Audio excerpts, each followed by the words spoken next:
And then he said, don't wish it was easier, wish you were better. Don't wish for less problems, wish for more skills. I can't catch a break, guys. Yeah. Get them the fuck away from me. I can't be around those guys. People think, oh, well, cleaning your room, that's just a cliche. It's like, yeah, really, eh? Just go ahead and try it. If people had any idea how powerful sleep is for healing from anything, and the fact that it's free. My mind is absolutely bulletproof, solid as a rock. Podcast.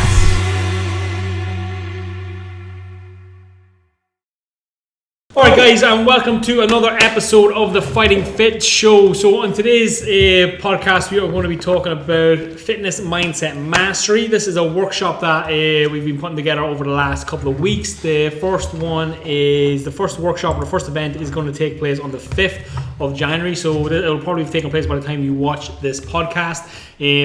I personally am super excited for this. I know actually I said in the last podcast 70% of results come from nutrition, but I genuinely believe that 70% of the results come from the mindset, because you're not going to eat the food, you're not going to do the workouts if your mindset isn't, if you're not in the right state of frame, not in the right frame of mind, if you don't have the right mindset for what you're doing, the right belief system, the right thought process, all that kind of stuff. So that's why I really found that this is the key that unlocks the door. Really taking that time to sit down, unlock your why, understand your self motivation, understand what goals you want, understand why you want to achieve them. All this stuff is really where the magic happens. That was my own personal experience. I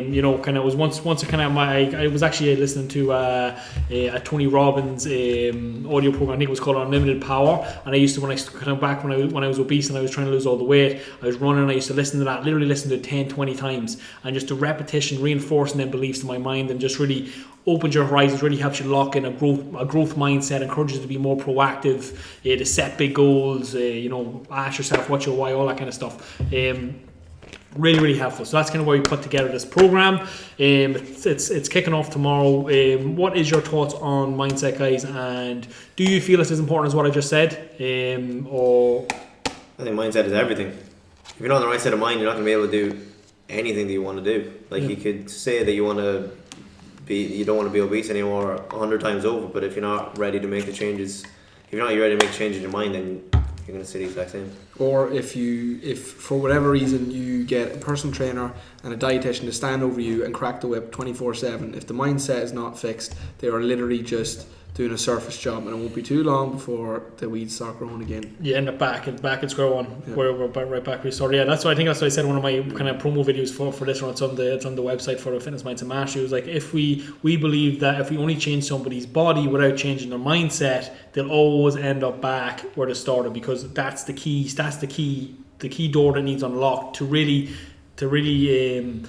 lock in the results. And I was kind of thinking about it the other day, and kind of what is important and what is the key. And all I could really think of was, it's really all comes down to identity. And really how it was an identity. Even for me now, the fact that I'm not as heavy as I used to be. Obviously, I'm not in as great a shape as maybe I'd like to be, and obviously, hopefully towards the summer I'll maybe get a little bit leaner or whatever. But it was the identity of going from just the identity of being a fat person to the identity of becoming a personal trainer. Because the same thing happened when I was younger. It was the identity of a fat kid to the identity of a boxer or an athlete. And then once I stopped boxing, I lost that identity, and I started to gain all the weight again. And then I got back into boxing, and then started pursuing personal training, and then that became my new identity. You get what I'm saying? But it's identity, and that's why people just can't ever seem to see themselves as, it's like when they set these goals, it's almost too cringy for them. You know what I mean? But these are your goals. You're cringing at your own goals because you don't really believe that you can do it, because you maybe don't have enough self-confidence, or it's usually a multifaceted issue. But yeah, no, something I think is so important. It's massively needed, and it's hopefully a part of the business that I really hope to see grow and flourish over the next couple of years, because I really feel like this is the key that's going to really, really help people. You know what's so funny is I listened to a book by David Goggins. David Goggins is an ultra marathon runner, and he was grossly overweight and weak-minded by his own description. And I literally don't think in that book he might have talked about diet for about 4 minutes. He talked about mindset. He literally talked about all the training he done, but prefaced everything with mindset. It's literally, as Niall said, everything you do is backed up by your mindset. It's like when when you hit a plateau, what's happening is like you're getting tired. You know what I mean? It's like, for talk's sake, like if you think about, when you start a new job, it's like you fold all your clothes, you lay them out the night before, you're ready, you got your lunch made, it's packed, the bag's ready, you go to work, you get up early, you brush your teeth, you do your hair, you spray yourself, make sure you're smelling really nice, and eventually you stop doing that. Eventually, you roll out of bed. You roll out of bed. Comfortable. You throw on the clothes any which way. You quickly, maybe don't brush your teeth, just throw on a bit of mouthwash, chew some chewing gum going out the door. But this is people. That's taking a bit of a drop. But it's like, but this is the rut that some people fall into, and it's like, and really all that is, it's a mindset. It's like you stopped grinding. You stopped. I would say also it's a lack of gratitude. It's like you're much more grateful for the job on day one. Great gratitude is up here. After a while, you acclimatise and you just get used to it. Then you maybe don't appreciate the opportunity obviously as much as day one. That's normal. I'd say the same with fitness. Like people start their fitness program day one. It's all great and exciting. Like they're losing £1 a week and they're tipping away, getting good consistent results. And after a week, after a while, they're like, oh, it's just not worth £1 a week anymore. It's just not. You get comfortable. You get comfortable in the going through the motions aspect of it. I think once you start to get comfortable being comfortable, then you're fucked. You need to be comfortable being uncomfortable, I think. Yeah, and that's kind of what yoga. That's why I find yoga and exercise does so well for people. Obviously, yoga is a form of exercise, but it conditions you to be comfortable in an uncomfortable position. You know what I mean? Like exercise is not easy, but like if you're doing a product, it depends on obviously the exercise. But it's like it's tough. So you're up in that red zone. Like that's not a comfortable experience. But it's like even if you're just planking for like a minute. After 20 seconds, you're like, all right. Yeah, even any form of exercise. After a while, the hardest part of it is for me is just getting warmed up. After you're in a workout, it's like I fucking almost don't want it to end. I'm like, all right, let's do it. Especially if I'm doing like boxing or something, I really enjoy. But sometimes you're lifting weights like squats are just awful. That comes to the mind then again though. You have to push through because if you come into the workout with a bad kind of attitude, you're like, oh, I'm tired, all blah blah, I've had a long day, and then like you said, like it goes away, but you have to be able to push through the kind of, I like to say, a little bitch Niall. Whereas all right, little bitch Niall, you sit down. Workout Niall has some stuff to do here. But I think you call it your inner bitch. Yeah, but it's like the dialogue in your head is like, I think for a lot of people, it's like you really identify with that. You know what I mean? It's like because that's your script that you've listened to over and over. Like, we get this chatter in our head. It's like sometimes you wake up, like you've got this voice in your head and it says, get up early, go to the workout, plan your meals, study and work hard. We've all had that voice. And then you've got another voice and it says, get Chinese, sleep in, don't worry for late, half-ass it. Like, and two of those voices are literally they're always competing with each other.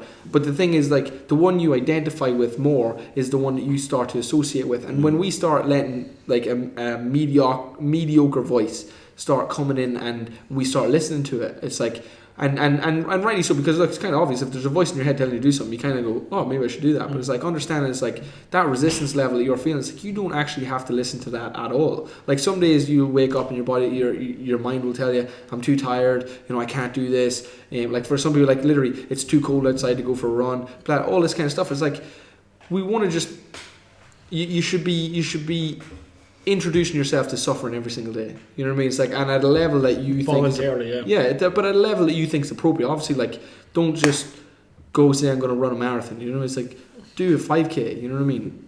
You're going to start a diet plan. Eat a strawberry first. It's like, do the things that you find are a little bit resistant, but just understand that, as I said, when that little bitch starts to rear its ugly head, it's like, what I do anyways, I negotiate. I'm like, okay, yeah, look, no problem. I understand.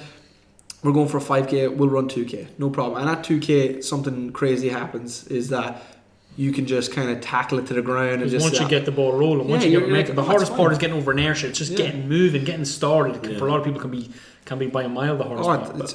You literally have a choice there. It's like, and it's that decision that you've made on repeat again and again and again. And unfortunately, the decision that you make will become easier and easier. Like if you keep choosing to go work out, eventually that will be automatic. But if you've chosen for the last 4 years, it's like that's going to be a very hard decision to flip on its head. Exactly. It's like that. You still talk about the two voices. It's kind of like that quote we mentioned before, the two wolves. The two wolves. You know what I mean? Yeah. It's like which one wins. It's like the one you feed, the one you give your focus, your attention, your energy to. That's the one that gets stronger and stronger. Same with the negative self-talk. It's like if you constantly put yourself down in your own mind, it's like because you're feeding them thoughts, you're giving them your focus, you're giving them attention, you're giving them your energy. Why not try and what's the word, like quiet them thoughts by just like shouting loudly about all the things you're proud of, you know, and having like, you know, a positive statement on the wall, or like having like a mantra or a chant or a meditation practice or something that you do that plants these positive seeds within your mind, so that at some point, maybe not today, but at some point in the future, the flowers will grow and there'll be more flowers than weeds. Because it's cringy. Yeah. Because and here's the next part of the mindset is like there's two parts to it. There's the vulnerable side to it, and everyone wants to talk about the hard work side, the discipline, the callous your mind, all that kind of stuff. But the other side has literally been open. You know what I mean? Like literally looking at yourself face to face in the mirror and saying like, what am I doing here? Yeah. You know, like literally, what am I doing? Am I happy with myself? You know what I mean? Like, and then the vulnerability to be able to come to a coach and say that and say, look here, like I'm really not happy, I'm struggling, you know, I need your help. Be completely truthful about it. Stop saying I just want to lose a bit of weight and tone up when like I want to completely change my body because I hate it. I'm depressed. Yeah, I'm exactly. literally I think about it all the time. I've used words like on myself, like I'm disgusted. Like, and just FYI, it's like I don't have a perfect body at all, but I'm in good nick. Like I'm in good shape. I'm pretty fit. I literally hate my body at times. You know what I mean? It's like I can literally like take it onto myself where I'm just like what is this thing? Like, you know what I mean? And it's like that's fuel and that's motivation, but it's also like it's also not right. You know what I mean? It's like it's also, you know, all people talk about, you know, this image that's constantly portrayed for perfection. You know what I mean? And it's about literally like having a sit down and having an honest look and saying, well, what's actually realistic here? You know what I mean? And saying like, am I ever going to look like Arnold Schwarzenegger? No. You know, I'm just not going to look like that. I'm not willing to do things that it would take to get to that position. But at the same time, I know that I'm not on the other end of the spectrum either. But I know that I know the direction that I want to go. You know, so and I want to get fitter and look healthier and feel stronger. And I know that because I've sat down with myself and had the conversation. You know what I mean? I've also had the conversation of, you know, you could be doing so much better, but you're not. And it's like, are you willing to do the things? Are you willing to give up some certain things? And literally to myself, I had to say, well, look, you're not willing to give them up, so you can't have those things. You know, you can't have that beach body 12 months out of the year because you're not willing to sacrifice Chinese every once in a while. Exactly, yeah. Just goes back to your identity. Stephen said, come back to your identity. Yeah. Like, again, like if you're going right, like let's just say you start off in a new fitness journey or whatever, and then for whatever reason you don't get where you want to go, then you just go, oh sure, that's me. I always feel these fitness challenges, that's no surprise, and then you just go back to the whole, what's worse is you reinforce that negative stuff. It's like, oh, I'm shit anyway, so why would I even try? So then again, you need, like you were saying, like you're not going to be like Arnold Schwarzenegger. Well, what if you want to look like Arnold Schwarzenegger? You need to start saying, I look like Arnold Schwarzenegger. That's going to be me. Not, I could never do that. Yeah. What do you hear? But it's having the confidence to say that. It's hard. Say it to don't say it to yourself. Say it to somebody else. Yeah. But what does all these great people say? It's like literally, it's like that's what they say it again and again. It's not. Muhammad Ali is like the prime example. Yeah. You know what I mean? I'm the king of the world. I said that before I knew I was, or I'm going to be champion of the world. It's like having the courage to say that before the champ takes a lot of balls, because you leave yourself very vulnerable if you don't follow through. Yeah. You know, exactly. But then some people are stuck in the cycle where they love to talk and they don't back it up, and then there's a lot of people like that. But you got to back it up. But just on that thing you said, like the two sides to it, and it's like the cringy side. And one of the exercises that we have in here, I'll share with you guys, is called the 7 levels deep. And this is basically kind of how you kind of find your why. Okay. This is very hard. Very, very hard. So it's hard to go 7 levels. It's easy to go 3 or 4, but really the penetrate the soul. And I done this the first time I done this, and done properly. Literally, it kind of brought tears in my eyes. You know, kind of really get you to really look at yourself and kind of really delve deep. And it turned out, it kind of started like, you know, the first question is, what is important to you about being successful? Okay, like this is just a random example. This isn't necessarily my example. But sorry, successful in any area. So it's successful what is that? What does it mean according to your own different definition of success, whatever definition or whatever success means to you according to your own definition. So it's like, what is important about being successful? I have here an example answer is like, I want to be a better leader for my family and be a good example. And then it's like you reframe the question. So now it's like, why is it important to you to be a better leader for your family and set a good example? And then the answer, because I didn't have any positive role models growing up, and I want to be that for my kids. And then, why is it important for you to be a positive role model for your kids? Because I wasted so much time and made so many stupid mistakes when I grew up. And so it's like, why do you not want your kids to make the same stupid mistakes that you grew up? You know what I mean? It's because I missed out an next opportunity or whatever. So like, you really got to delve a little bit deeper. I remember when I done it, it turned out my thing was like, I want to be the person that I needed growing up. You know what I mean? The person I want to be that for somebody else. I want to be the person who's like cup is so full that he can give generously to all the people around him. You know, but it's really good. But it's like it takes a lot. As you said, it's cringy. You know, it's like that whole thing. Could you look at yourself in the mirror and say I love you to yourself?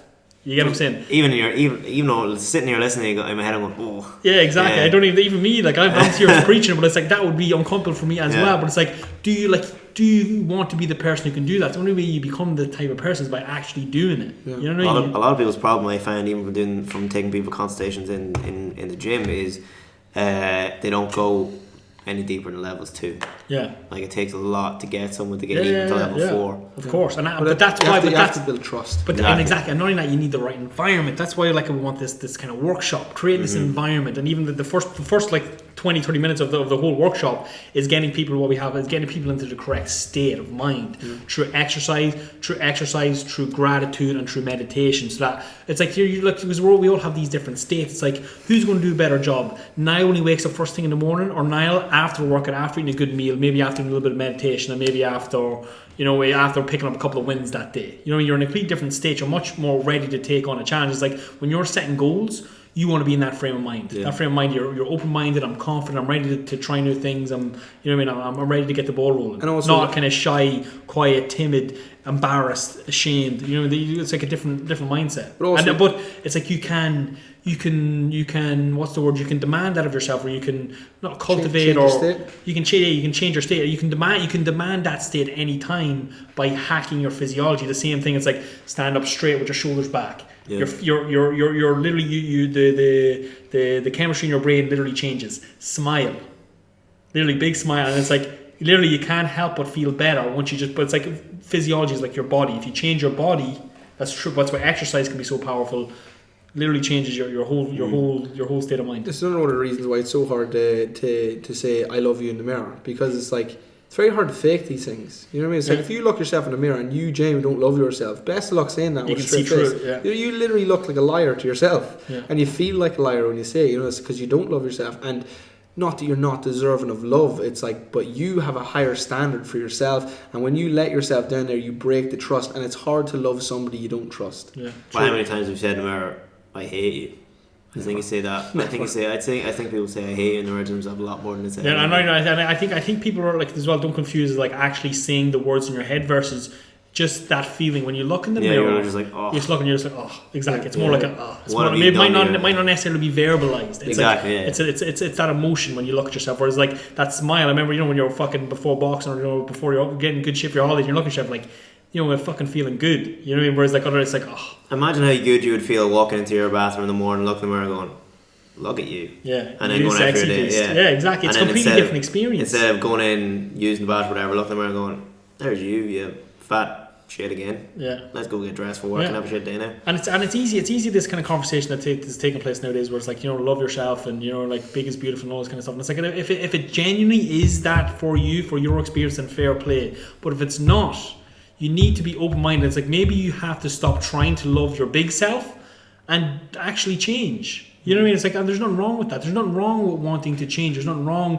with wanting more if that's how you feel. It's like, I just know from my personal experience, from working with hundreds of clients, I know they have all felt way better when they lost the weight, and they could, that whole thing, it's like when they could look at themselves in the mirror every day and just be happy with what they see. Because otherwise you can try and trick yourself into thinking I'm happy, into faking happy. It's like, oh, I'm big and beautiful. It's like, and if again, I genuinely mean, if you are, that's cool, that's great. But it's like, if you're not, you have to be honest with yourself. We all have these kind of expectations of ourselves, or these standards that we set for ourselves. And if you're not meeting one of your own personal standards, like maybe you need to look at that and address it. I kind of see obesity as kind of the same thing as kind of like smoking. It's like you'll meet the very odd person who looks himself in the mirror with a fag and goes, "I'm cool." Yeah, it's like, I think it's very, very odd. But it's yeah, but that's odd. That's what I'm saying. Yeah, Yeah. it's like it's a rarity. You know what I mean? It's like, but some people genuinely think, you know what it is? Like they've identified. It's like, I love this identity. I love that I can smoke a fag and look cool, and that's the identity that I always try to harbour. That's what I wanted for myself. And it's like, but in order to do that, you're also taking a step towards unhealthy, and for you to be able to really justify that yourself, it's like that's going to be very difficult. Yeah. You know what I mean? It's like, so it's like, but if you're like, there's a difference between curvy and obese. Yeah. You know what I mean? It's like, don't get me wrong, I like a curvy girl.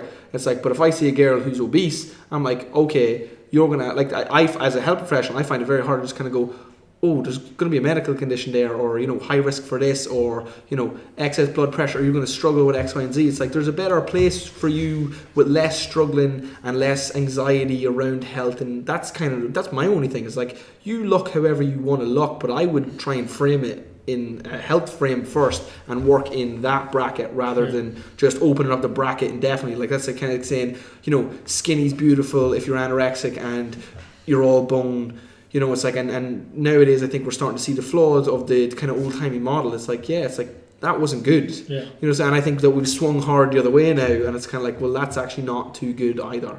It's like, there's the moderate approach in the middle is usually the best. Normally, the extremes on either side are not encouraged. You know what I mean? It's like, find that middle road, but at the end of the day, recognize that in terms of health, from a strictly health standard or from a scientific standpoint, you know what I mean? You do not have to be carrying that much weight to be classified as overweight. And if you can see your belly in your clothes, if you have got a protruding belly, you're probably obese. It's like you don't have to be one of these big people to be obese. It's like if you've got a belly and you can see it, if it sticks out more than your chest, you're probably obese. And that's for a man. For a woman, you know what I mean? It's depending on the size of your chest. Depending on the size of your chest. But it's like, you know what I mean? It's like you really do not have to be carrying that much weight. If you can grab a good few handfuls, you're probably obese. This is kind of where the fitness mindset mastery kind of works in, and it is just honestly like, and I say this with like the utmost respect to anybody. It's like, have an honest look at yourself in the mirror. That's one of actually the tools that David Goggins uses, like the accountability mirror. It's like stand like Jerry, why don't you just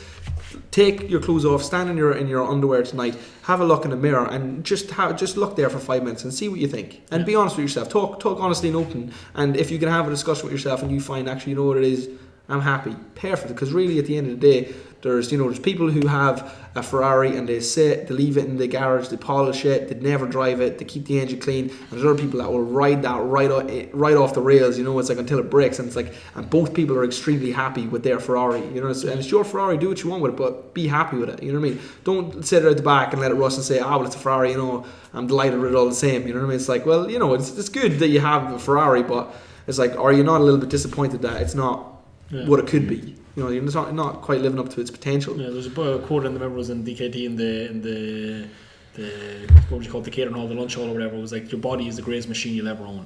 Yeah, you know what I mean? and it gets better the more you use it. Yeah, and there's nothing. What is? There's one more quote. It's something like that's where one of the old Plato or one of them guys. It's something along the lines of like, growing old without seeing the true strength and beauty of which your body is capable is like the biggest shame in the world. That you can't. It's like, especially if you never. And that's kind of why you kind of get a little bit passionate about it, because I know what it's like to be on both ends. And it's like, if you could just live in that fit, healthy body for one day, I feel like you do anything you could do to get back to that, because it's like, again, it's a completely like mind altering experience. Just the confidence level is different. Everything is different. I had a kind of similar experience with mobility.